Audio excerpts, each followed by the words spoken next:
Bexar County gearing up for another day of long lines in anticipation of another day of early voting. There are 48 early voting locations in Bexar County alone, which can make it possible to avoid those long lines if you want to cast your ballot soon. Erica Zuko is live at the AT&T Center right now. And was it one of the top early voting places? Which one is one of the top early voting places on day one, Erica?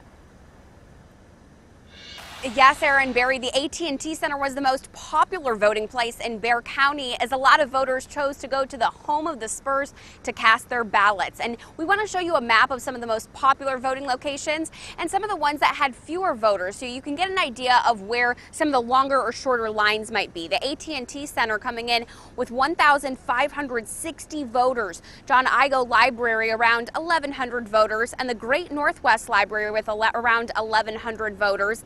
Now, least, the Frank Garrett Center only saw about 283 voters, which is still a large number, but not as long of crowds there. Somerset City Hall came in with around 316 voters, and then the Southwest Administration Building at 344.